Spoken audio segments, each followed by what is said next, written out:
Hello, everybody. Dr. Lonnie Stewart here from the Healthcare Education Transformation Podcast. Are you a physical therapy student about to start studying for the National Physical Therapy Examination? Or maybe you're a professor, a program director, or clinical instructor who teaches DPT students preparing for the NPTE? Either way, we would recommend checking out our sponsor, NPTE Final Frontier, and the community they've built around preparing for and succeeding on the NPTE. That exam and the preparation that goes along with it can be long, tedious, difficult, and stress inducing, but it doesn't have to be.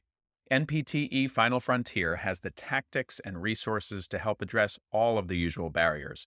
They even have scholarships to help with NPTE study courses, FSBPT registration fees, and even research opportunities. And if that's not enough, they're even donating to the very first annual HET Podcast Scholarship to be awarded at the end of every year. Go to npteff.com for all of the details and use code HET for 10% off all purchases. Links to both the NPTE Final Frontier and their scholarship options are available in the show notes. And now, let's get ready to learn. Hello, everybody, and welcome to part 2 of this 5-part Teach Me Something Tuesday. I'm your host, Dr. F. Scott Feil, and we are going over a little bit of self-care, thanks, feeling happy and grateful, and gratitude, and just really being overly abundant with love and care and feeling good. One of the things that we talked about in the first part of this 5-part series was really just checking in on yourself, right? And this part is going to go a little bit deeper. This is an active thing that you need to start thinking about and considering with regards to your general health, and that's breaks, rest breaks, mental health breaks, vacations, right? Just breaks. And let's say we're a student or a professor and we're actively working on something. Either we're preparing a lesson plan or we are studying for something. The human brain needs breaks every 90 to 120 minutes. You cannot sit there and study for 8 hours straight. You can't sit there and write a transcript for 8 hours, or a manuscript for 8 hours straight. You just can't do it.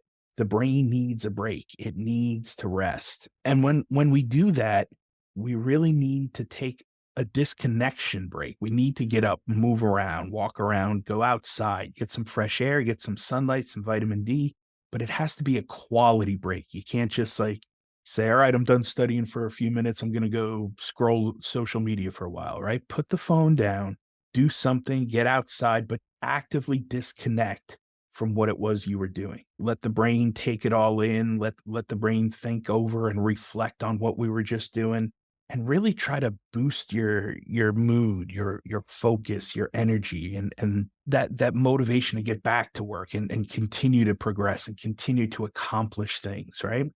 And that really leads us to the biggest break, the final end of the day break, or once we're completely done with our work for the day, we need to take that larger break, right? That big rest break and disconnect from what it was that we were doing all day and focusing on, right? Whether it is a hobby or exercise or, meeting with friends or, whatever it is that actively fuels you, that really energizes you and replenishes you, that's something that we need to be doing when we take our final break at the end of the day, right? We need to decompress, separate ourselves from work. You don't necessarily want to bring work home. Or if you work from home, you don't want to kind of carry it over into family life too, right? You really want to kind of put things on hold from work and school and work on being home and present and with your family or with yourself and, your pets or whatever it may be, right? But we really need to start thinking about scheduling in little micro rest breaks, 10 or 15 minutes every 90 to 120 minutes. And then the big rest break at the end of the day where we fully disconnect. And that doesn't mean sitting on the couch, lounging, watching Netflix all night and binging. That's okay on occasion, right? But really, is that 2, 3, 4 hours of Netflix going to progress you and make you the best version of yourself? I would argue probably not. So again, take rest breaks, schedule them in throughout your day, 15 to 20-minute active in breaks with intention away from what you're working on. And then above and beyond that, at the end of the day, when we're ready to settle down and totally decompress and reflect on our day, do something that we love, a hobby or a game or, something outside that really energizes you, something that fuels your passion, because that will keep you moving forward. That will keep progressing you and get you that 1% better than you were the day before, that kind of thing. Hope that was helpful. Hope that we're thinking about all the things we're thankful and grateful for this week. And we will see you on the next one. Hello, everybody. Dr. F. Scott Feil here, and we don't do this nearly enough. I wanted to thank you as an audience for being here, for listening to the shows. Without you guys, we wouldn't have anybody to geek out with over education and learning and teaching and educating. So, thank you for being here, for being faithful listeners over the years. Also, if possible, we'd love to ask a favor.